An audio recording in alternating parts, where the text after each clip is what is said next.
Ok, là nous passons maintenant, après avoir fini les titres sur le bureau, nous passons au panneau de configuration.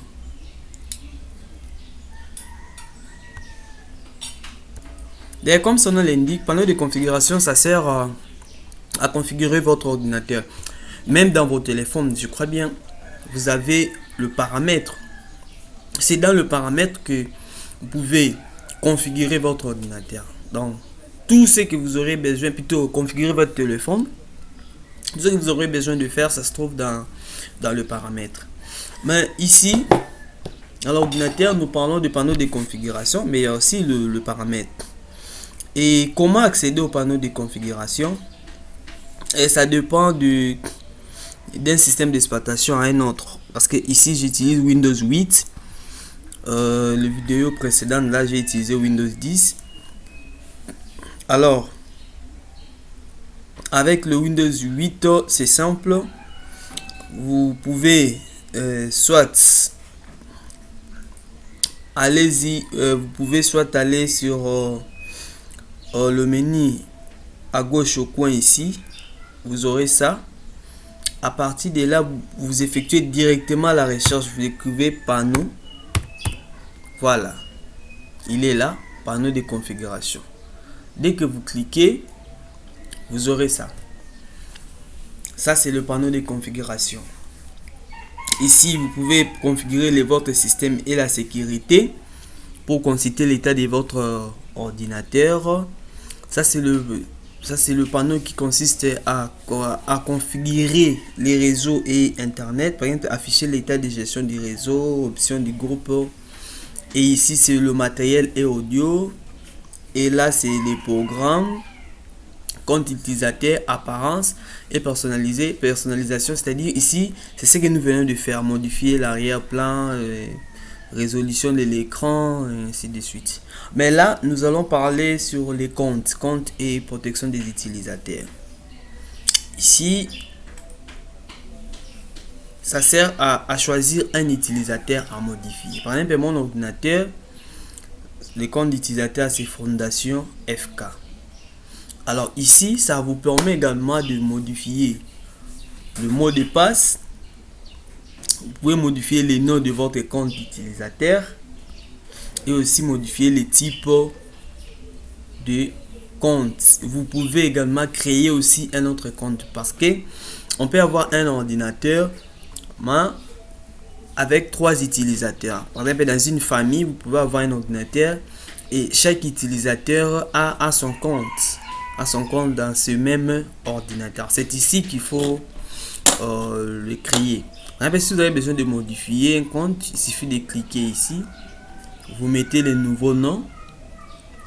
Par exemple, si je mets FFK Asbel, en cliquant sur changer les noms, automatiquement les noms changent. Et si j'ai besoin de modifier mon mot de passe, ici, je vais d'abord mettre le mot de passe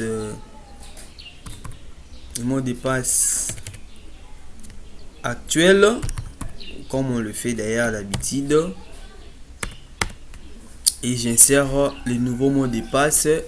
Et ensuite, je mets l'indication. En cliquant sur modifier le mot de passe, le mot de passe sera modifié. Alors, ici, nous pouvons également choisir un utilisateur par an. C'est-à-dire, on peut créer un autre compte d'utilisateur. En cliquant sur créer un compte d'utilisateur. C'est ça. Ici, on peut créer un compte utilisateur au cas où nous avons besoin d'utiliser cet ordinateur avec 2 ou 3 personnes dans un même ordinateur. C'est comme ça qu'on va faire pour créer un compte utilisateur. Alors, si je veux ajouter, il suffit de venir ici. Là, on est que gérer un compte. Je clique sur ajouter un utilisateur. Tu descends un peu ici. Là, on est qui ajouter un utilisateur. Je clique. Je donne le nom de cet utilisateur. Par exemple, je dis Mongafola Nord. Je crée un mot de passe.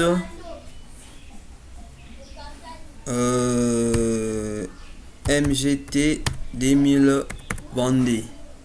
C'est ça. MGT 2022.